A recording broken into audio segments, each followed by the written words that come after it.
The notice was duct taped to my front door like it was some sort of eviction letter. Bold red letters screamed, "Violation, excessive noise. Dog barking between 11 p.m. and 6 a.m. My dog, Pepper, a 10-year-old black lab who snored louder than she barked, was apparently causing a disturbance to the peaceful enjoyment of the neighborhood." I ripped the note off and read the fine print. Failure to comply will result in escalating fines and possible pet removal under Section 9.2 of HOA regulations. That's when I knew this was personal. I'm Walter Thompson, 38, a quiet IT consultant who works from home, keeps his yard trimmed, and minds his own business. I bought this house 2 years ago in the Maple Glen community thinking I was escaping city drama. Instead, I ended up in the middle of a power trip led by our HOA president, Evelyn Granger. Evelyn was the kind of woman who'd call the cops because your grass was half an inch too tall. Platinum blonde bob, pastel cardigan collection, and a voice like a smoke alarm. She lived 3 doors down and treated the HOA like her own private kingdom. She must have filed the complaint. No one else in the cul-de-sac had ever said a word to me about Pepper. And I knew Evelyn didn't like dogs. She once told my neighbor Kenny to put a leash on that mutt while Kenny's golden retriever was napping in the front yard. I called the HOA number on the paper. Evelyn picked up on the second ring. "Well, Mr. Thompson," she said with the sugary venom of someone who practiced her insults in the mirror, "we've had multiple complaints about your dog barking through the night. This is your official warning. If it happens again, you'll be fined." "Complaints from who?" I asked. "That is confidential. But the rules are clear. No excessive noise between 11 p.m. and 6 a.m. You signed the bylaws. Pepper doesn't bark at night. She sleeps in my room. Then perhaps someone else's dog is sneaking into your backyard and impersonating her," she said, barely hiding her sarcasm. "Have a good day." She hung up before I could say another word. That night, I set up my outdoor security cameras to record audio as well as video. I also placed a baby monitor in my room near Pepper's bed. I didn't care if it sounded paranoid. If Evelyn wanted to play games, I'd bring my A game. I recorded every night for a week. Not a single bark. Not even a whimper. Just the sound of crickets, the occasional car passing, and Pepper's deep, rhythmic snoring. I had timestamps, clear audio, and video to back it all up. Then, exactly 1 week after the first notice, I got another one. Second violation, continued noise disturbance.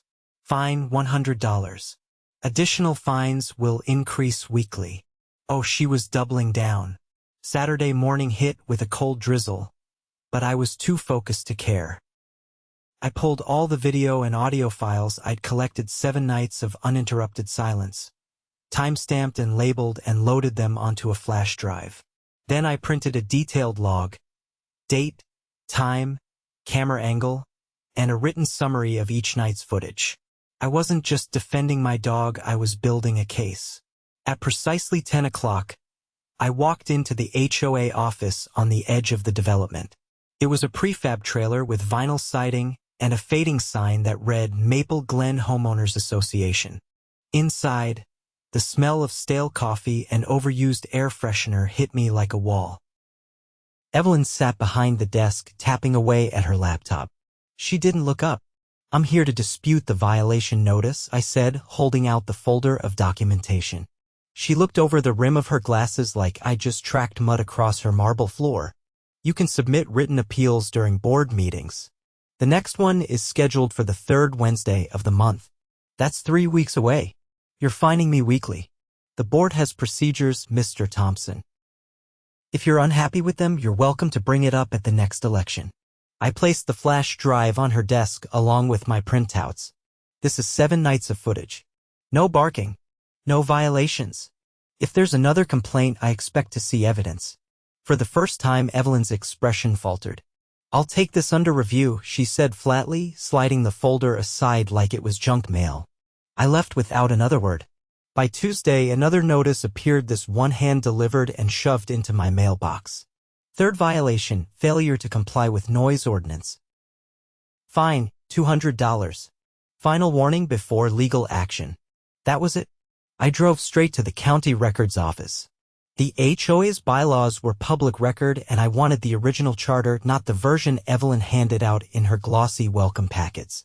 I spent 3 hours cross-referencing every clause, particularly Section 9.2, the one she'd cited about noise violations and pet removal. Turns out the clause hadn't been updated since the HOA's founding in 1998. And it had very strict requirements for validating ongoing noise complaints. 3 separate households had to submit signed, dated reports per incident. Not anonymous, not verbal, and certainly not without evidence. I made copies and drove straight to a friend of mine, Monica Wu, a civil litigation attorney who owed me a favor from a past IT job. She reviewed everything, including the notices and my surveillance logs. Her eyebrows arched higher with every page she read. "She's issuing fines without following protocol," Monica said. "If she's forging or fabricating reports to justify penalties, that's a serious breach. Possibly mail fraud if she's sending these through USPS. At the very least, it's a civil violation."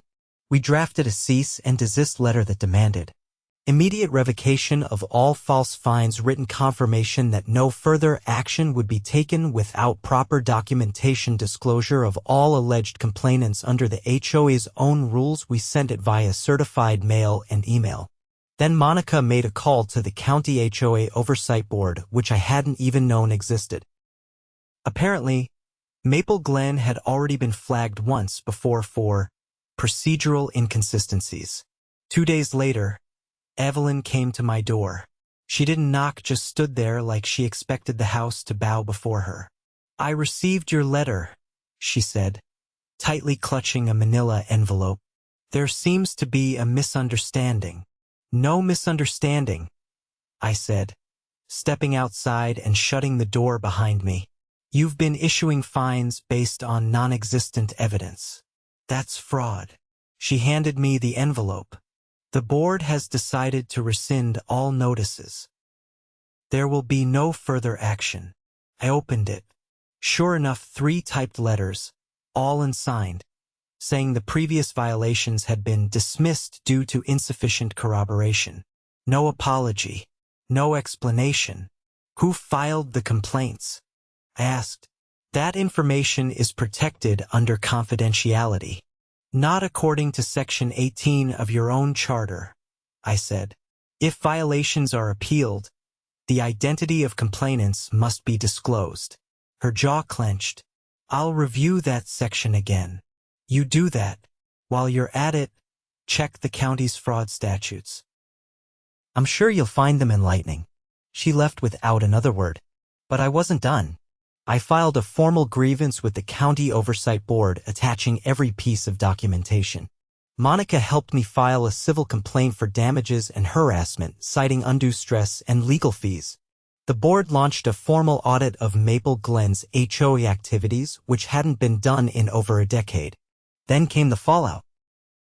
The audit revealed that Evelyn had been issuing fines without board approval for months, quietly pocketing cash payments from residents too scared or too tired to fight back. One homeowner, a retired veteran named Mr. Delgado, had paid over $600 in lawn care violations that were never recorded in the official ledger. A week later, county auditors showed up at the HOA office with a sheriff's deputy and emptied the filing cabinets. Evelyn tried to claim it was all a mistake, clerical errors, miscommunications, misplaced paperwork. But the paper trail was too clean, too deliberate. She was removed from her position within 48 hours. The board was forced to hold an emergency election. I didn't run, but someone better did. Angela Watkins, a former city clerk who lived 2 blocks over and had been quietly documenting Evelyn's abuses for over a year. She won by a landslide. The new board invalidated every fine issued in the past 6 months and refunded over $9,000 in improper penalties. They also voted to install a third-party mediator for all future disputes. As for me, I installed a new mailbox cam and a small laminated sign next to my front door that reads, "Surveillance in use. All HOA interactions will be recorded." Pepper still snores louder than a leaf blower, but no one dares complain anymore. The first time I saw Evelyn after her removal, she was loading boxes into the trunk of her Lexus in the community parking lot by the tennis courts. She kept her head down, moving fast. Word had spread by then, not just about the audit, but about the civil complaint Monica filed on my behalf. People stopped avoiding eye contact with me. Some even waved. But the audit was only the beginning. Angela, now acting HOA president, invited me to sit in on a special board session in the library meeting room at the local elementary school. She said it was open to all residents, but she wanted people who had been directly impacted to attend. I wasn't the only one there. Mr. Delgado sat 2 rows behind me, his military jacket draped over the back of his chair. Across the aisle, a young couple I didn't recognize whispered to each other, holding a thick envelope marked photos. Angela stood at the front, flanked by 2 other newly elected board members. She didn't use a microphone, but she didn't need to. "Some of you already know what's been uncovered," she said. "But this goes deeper than we thought." She gestured to a tall man in a gray sport coat near the side wall. He introduced himself as Detective Colin Reeves from the County White Collar Crimes Task Force. He wasn't HOA oversight. He was law enforcement. "I'm going to be blunt," Reeves said. "We're investigating multiple instances of document falsification, illegal fine collection, and potential financial misappropriation. If any of you paid fines in cash over the last year, please come forward. Every one of you may be a witness in this case." The room went silent. Then, slowly, people began to speak. A woman in the back stood up and described how Evelyn threatened to report her to child services if her kids left bikes in the driveway. She'd paid over $400 in fines cash only, Evelyn had insisted, because the card system was down. Another man said he'd been cited for porch clutter after his wife left a pair of gardening gloves on the railing. He paid $200 also in cash and never received a receipt. But the worst came from the couple with the envelope. "We installed solar panels last spring," the man said, his voice tight. "Evelyn said they violated HOA aesthetics and ordered us to take them down. She fined us $500 and told us we never submitted proper architectural review forms." He opened the envelope and pulled out a copy of the approved forms signed by Evelyn herself, dated 2 weeks before installation. Detective Reeves stepped forward and carefully slid the document into a clear evidence sleeve. "That's all I need," he said. "Forgery, coercion, and financial fraud. We've already submitted a warrant request." Angela took the mic again, her face stony. "We'll be cooperating fully. A temporary administrator will handle HOA responsibilities until this is resolved." People began clapping. Not wildly, but with relief. The kind that comes after holding your breath too long. Later that night, I got a call from Angela. She asked if I'd be willing to testify. "If it comes to that, yeah," I said. She tried to make me feel like I was the problem. "I'm not letting her do it to anyone else." "Good," Angela said, "because she's not going quietly." She was right. The next morning, Evelyn's attorney filed a temporary injunction claiming the audit was invalid due to improper procedural notification. It was a stalling tactic. Monica said as much when I brought her the court filing, but it made one thing clear. Evelyn wasn't just going to fade into the background. She was preparing to fight. Meanwhile, Detective Reeves' investigation moved fast. Within a week, the HOA office trailer was officially sealed.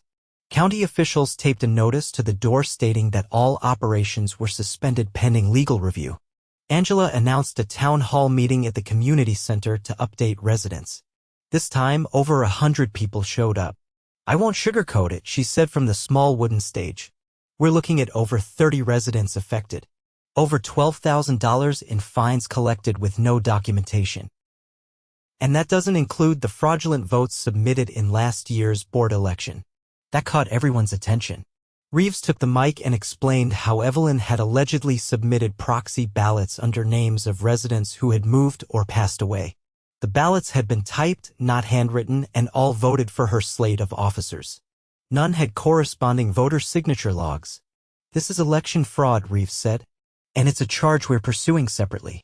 A retired accountant named Harold stood up near the back. Can we press charges ourselves? Or do we have to wait for the state? Reeves nodded. If you were directly impacted, yes. You can file individual complaints. Civil or criminal. That was the turning point. Angela formed a volunteer committee to collect victim statements. Monica helped draft affidavits for those who wanted to join the class action suit. I signed mine the next day. But Evelyn wasn't done throwing grenades. 2 days later, 3 residents received cease and desist letters accusing them of defamation. All 3 had spoken at the town hall. The letters came from a small law firm 3 towns over, the kind that specialized in bluster over substance. Angela called an emergency board meeting. I was there when she held up one of the letters. She wants to scare us into silence, she said. We're not backing down. Not now. That week, the county prosecutor's office filed formal charges, falsifying public documents, misappropriation of funds, and election interference. Evelyn was arrested at her home and released on bail the same day. But the photo of her in a windbreaker, hands behind her back, being walked to the patrol car made its way to every resident's inbox by sundown. She tried to claim it was a smear campaign, that the new board was trying to discredit her legacy. But no one was buying it anymore. The mailbox cameras I'd installed caught someone trying to tamper with my security sign late one night. It wasn't Evelyn, but a man she'd once appointed as HOA secretary. I submitted the footage to the police. He was cited for trespassing. At the next board meeting, Angela announced the HOA would be undergoing a complete charter rewrite with legal counsel present and all residents allowed to vote on any future revisions. The HOA wasn't going away, but it was going to be different. Transparent. Accountable. As for Pepper, she got a new memory foam bed and a spot on the HOA newsletter cover as community comfort dog. That was Angela's idea, a bit of poetic justice. The story made it into the local paper under the headline, Homeowners Evidence Unleashes Major HOA Fraud Investigation. I framed the article and hung it in my home office. Turns out, sometimes the quiet guy with the snoring dog is exactly who you want in your corner. The court date was set for mid-June. Evelyn was facing 3 criminal charges and a stack of civil complaints, including mine. The prosecutor added a 4th charge after reviewing surveillance footage submitted by multiple residents, attempted retaliation. A clear violation of the restraining order Angela had secured on behalf of the board after the cease and desist letters were deemed legally baseless. I spent the weeks leading up to the trial working closely with Monica and the ADA assigned to the case, a sharp young prosecutor named Kelsey McGregor. She had a reputation for being meticulous and unflinching, and unlike Evelyn's rotating carousel of defense attorneys, Kelsey didn't blink when Evelyn's team tried to delay. This isn't just about HOA abuse, Kelsey told me during our final pre-trial prep. It's about weaponizing a position of trust to systematically intimidate and defraud an entire neighborhood. That jury is going to see through her pearls and pastels routine in 5 minutes. The courtroom was modest, tucked into the county courthouse's south wing, with faded oak benches and a judge who looked like he'd seen every excuse in the book.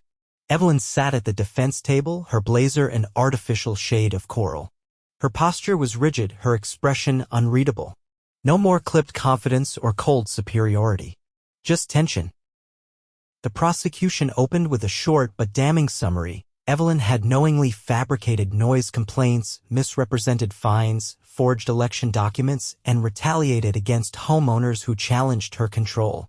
Kelsey introduced physical evidence, copies of fake violation notices, altered ballots, and financial discrepancies from the HOA's books, all authenticated by forensic accountants and supported by sworn statements. When I took the stand, I didn't dress it up. I laid out the timeline, the false dog barking complaints, the security footage, the refusal to disclose complainants, and the escalation of fines. Then I explained how I'd uncovered the outdated charter clause requiring named complaints and how Evelyn had ignored that requirement completely. She knew the rules, I said, keeping my voice even. She didn't care. She counted on everyone being too tired or scared to push back. Kelsey nodded and asked me to confirm the surveillance footage. I did. Then she played the segments in court. Silent nights. A snoring dog. No evidence of the supposed disturbances Evelyn had cited multiple times. The jury leaned forward. Some even shook their heads. Did anyone from the HOA ever review this footage before issuing fines? Kelsey asked. No. I offered it. Evelyn refused to look at it. The defense attorney tried to paint it as a misunderstanding, suggesting Evelyn had been overloaded and that complaints had come from residents who were no longer available to testify. But Kelsey wasn't letting that slide. She introduced a list of those supposed complainants. 3 were deceased. 2 had moved out of state over a year before the complaints were filed. 1 was a name that didn't match any records in the community. Then came Mr. Delgado's testimony. Calm, measured, and devastating. She told me if I didn't pay the fines, I'd lose access to my medical transport services, he said. I'm 73. I believed her. The court fell completely silent. The final blow came from the county's forensic auditor. He traced over $12,000 in unrecorded fine payments, largely in cash, to a separate bank account Evelyn had opened under the name Maple Resident Services. None of the funds were recorded in the HOA's ledgers. None were used for community improvements. When the verdict came, it wasn't a surprise. Guilty on all 4 counts. The judge sentenced Evelyn to 20 months in county custody with 5 years of probation and mandatory restitution to be paid to the affected residents. She was also banned from holding any administrative or fiduciary positions in any housing organization for the remainder of her probation. But the real victory came after the sentencing. The HOA charter was overhauled top to bottom. Angela led the charge, bringing in a nonprofit that specialized in community governance reform. The new bylaws required board transparency, open-book financial audits every quarter, and a rotating citizen oversight panel made up of residents drawn randomly each year. No one could serve more than 2 consecutive years on the board. All meetings had to be recorded and posted online. The old surveillance footage from my cameras? It became part of a neighborhood workshop on residents' rights. They titled the session, Know Your Charter, How to Spot Abuse Before It Starts. It turned out Pepper had done more than curl up on my bedroom floor every night. Her snoring became the proof that tore down a regime of petty tyranny. The civil suit wrapped shortly after the criminal trial. Evelyn's assets, what little was left after legal fees, were divided among those who had been fined. I received a check for just under $900, but the money wasn't the point. A few weeks later, I was sitting on my porch reading when a kid from down the street biked up and asked if Pepper could come play at the park with his dog. I looked down at her, tail wagging lazily, eyes half closed in the sun. Sure, I said. She's earned a day out. The neighborhood had changed. People talked more. Shared tools. Helped repaint fences. The tension that had once settled over Maple Glen like fog had lifted. And no one was afraid of the mailbox anymore. The HOA remained, but it was no longer a weapon. It was a tool wielded by the people who lived there, not those who sought to control them.